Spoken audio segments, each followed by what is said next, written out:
ang tinitingnan yung background, ang hindi tinitingnan yung anong alam nitong tao na magpakita na may mga offenses na nagagawa. Klarong-klaro dito sa mga ginagawa nitong Senate Blue Ribbon, itong ombudsman at itong ngayon nakikisawsaw naman itong NBI na ano daw sila na deputized daw by the ombudsman, it leaves a bad taste in the mouth dahil kaya nga pinipilit nitong ombudsman na maging ombudsman siya dahil i-address niya yung mga problema pero nililihis nila. Ha? Tapos nagpakita kagad ng gilas itong bagong NBI director. Alam naman natin yung istorya niyan, kung saan ang galing yan. Alam naman natin kung sino ang amo niyan dati, si Cusi. Nilagay siya sa lucrative na isang opisina at the rest is history. So ngayon, nandito na siya sa kabilang side at nagpapakita ng gilas. Pero mali-mali naman yung tinitingnan niya yung nagsasalita na siya, he's making conclusion, they have not even started the investigation. Nagpapa-interview na siya, nagpapasikat na siya sa interview, and making conclusion, hindi pa nga niya nakakausap isa-isa kung ano ang mga nalalaman itong mga Marines na ito. So, paano tayo uusad ng ganyan?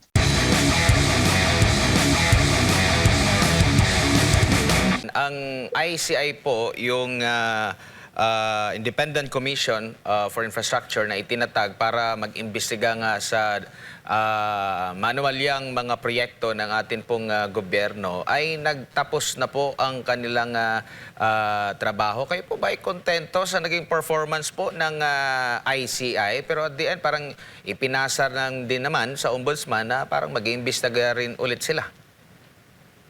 Actually, itong pag-end nila ng kanilang operation ay isang proforma lamang.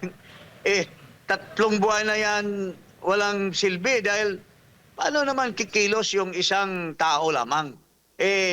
Yan, it is a commission. A commission means composed of 2 or more persons. Commission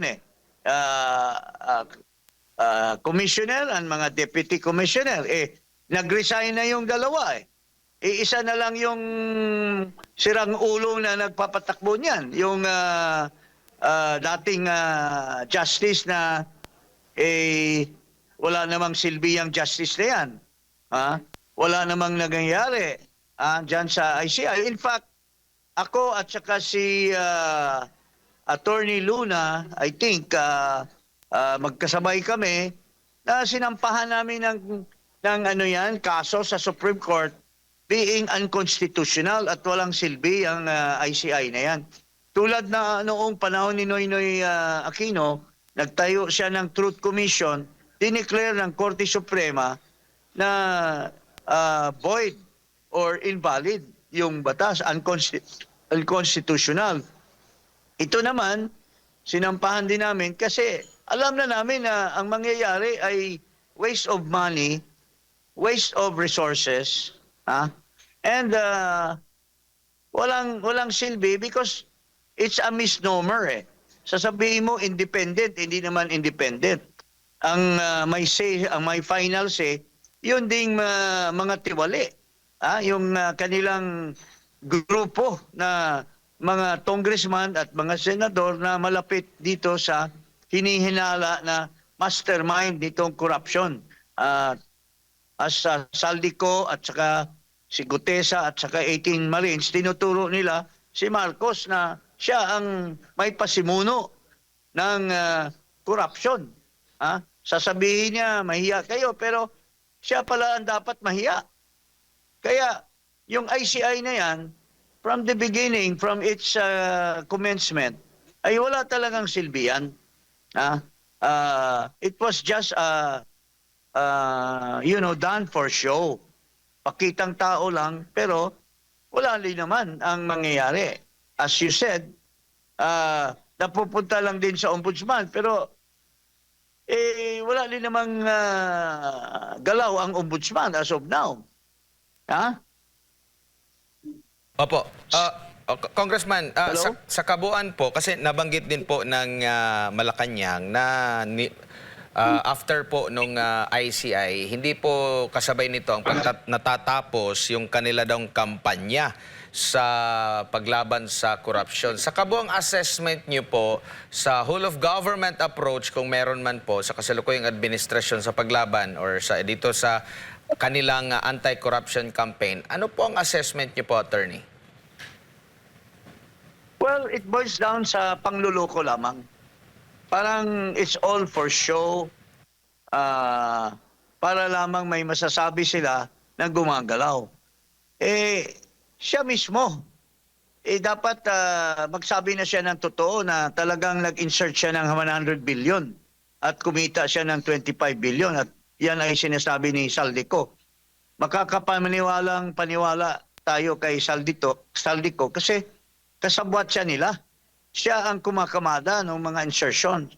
And dapat ito ay naimbestigahan na sana kung gaano katotoo at serious. At saka yung mga ini-expose din na mayroong 8 billion na pinag-usapan nila ni Adrian Bersamin at ni Marcos na ini-expose nila Congressman Erice at si Congressman Tinio. Dapat walang kibo si Marcos dyan. Wala siyang denial, wala siyang hakbang na bigyan ng diin itong akusasyon laban sa kanya. Opo. So, paltos talaga itong anti-corruption drive nitong administrasyon ni Marcos Jr. Opo, dito naman po sa pagbusisi doon sa mga revelasyon ng mga dating sundalo na nagpakilala mga security details po ni former Congressman Zaldico. Ano naman po ang basa niyo po dito, Attorney, na hanggang sa kasalukuyan, meron ng mga resolusyon na nanawagan na imbestigahan dyan sa Senate Blue Ribbon Committee. Wala pa. Ang nangyari ngayon, iniimbestigahan yung nagnotaryo, kung tama ba yung pagnotaryo, pati na yung witness, sinusubpina na rin. Hindi pa doon sa bigat mismo. At marami na silang mga speeches laban dito. Bakit kaya hindi na lang imbestigahan at doon salain para mawala na yung agam-agam ng ating mga kababayan po na merong mga pinagtatakpan kung tunay yung sinasabi po nila na mali ang mga sinasabi nitong mga dating sundalo? Well, unang-una, if I may, medyo with due respect, mali kasi yung paglatag ni Baligod. Doon pa lang sa presko niya, mali na yon. At kaya doon nagkaroon ng konting credibility problem. Kasi instead na pasalitain niya yung mga Marines, siya ang nagdadaldal ng husto. At instead na individual affidavit ang ginawa niya, nilamsam niya yung mga affidavit. So, hindi talaga natutumbok ang role ng bawat isang Marines. Pero, be that as it may, nagpakita din ang government agencies na karapat-dapat sanang mag-imbestiga dyan, lumalabas na nililihis ang issue.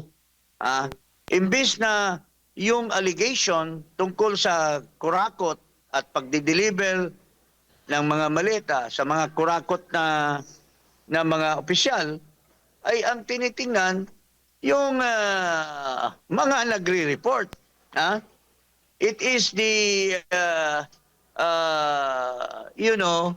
the one that are telling na may mga katiwalian, pero ang messenger ang tinitira, hindi yung yung kanilang sinasabi na mga katiwalian tulad ng pag-deliver ng mga iba-ibang maleta sa bawat opisyal na tumanggap. Dapat ang ginagawa sana ng gobyerno ay tinatanong sila kaninong kaninong bahay, sinong tumanggap, at anong oras, and so on and so forth. These are all can be shown by evidence. Pero ang tinitingnan ito bang marina ito dating magnanakaw? Ito bang marina ito dating may kaso? Ito bang marina ito? Hindi naman yan.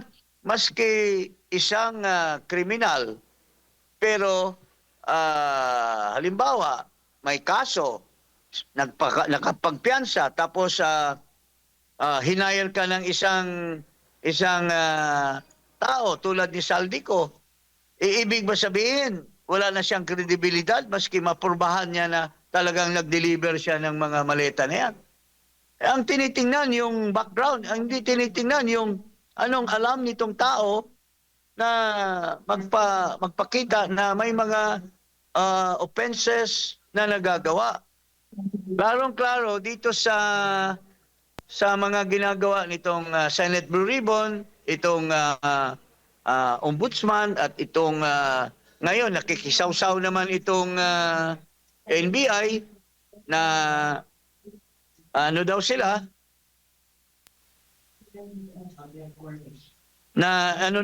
na deputized daw by the ombudsman, it leaves a bad taste in the mouth dahil kaya nga pinipilit nitong ombudsman na maging ombudsman siya dahil i-address niya yung mga problema, pero nililihis nila. Tapos nagpakita kagad ng gilas itong bagong NBI director. Alam naman natin yung istorya niyan, kung saan ang galing yan.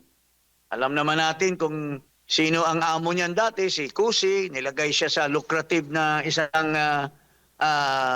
opisina at the rest is history. So ngayon, nandito na siya sa kabilang side at nagpapakita ng gilas. Pero mali-mali naman yung tinitingnan niya, yung nagsasalita na siya, he's making conclusion. They have not even started the anong tawag nito? The investigation. Nagpapa-interview na siya, nagpapasikat na siya sa interview, and making conclusion, hindi pa nga niya nakakausap isa-isa kung ano ang mga nalalaman itong mga Marines na ito. So, paano tayo uusad ng ganyan? Nililihis nila yung issue, lalo na sa Senate, Admar. Sa Senate, mukhang, anong pangalan nito? Pumayag na si Lacson, pero hinarang naman ni Soto. Klarong-klaro na mayroong motibo si Soto kasi pinangalanan siya na isa siya sa mga allegedly tumanggap ng 5 maleta. So, obvious na talagang aharangin nila yan para hindi mabisto ang kanilang mga pinaggagawa. Opo. Attorney, si Jade po ulit ito. Dako tayo dito sa impeachment naman po ng complaints laban kay Vice President Sara Duterte. Ngayong araw yung ika-10 araw nga na dapat sumagot siya doon sa reklamong inihain nga ng Kamara kasi matapos nga ideklarang sufficient in form and substance itong ikatlo at ika-4 na complaints, impeachment complaints laban po sa kanya. Ano naman po ang inyong nakikita po nito at masasabi? Well, kung ako, no,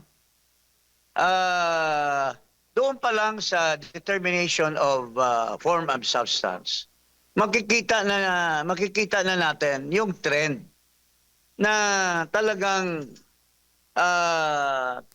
malaman natin kung saan ang patunguhan. Saan ang patunguhan ito? Makikita na natin yan kasi can you imagine kagaya nung argumento ni Rufus Rodriguez, sinasabi niya na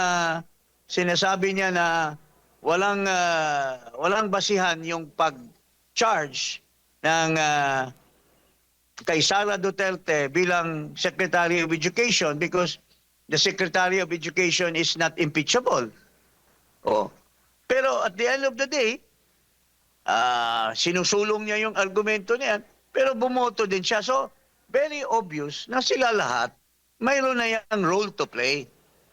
Kaya nga kung ako, si Vice President Sara, hayaan ko na yan sa House at alam naman natin yung outcome dyan at ang labanan dito sa Senado.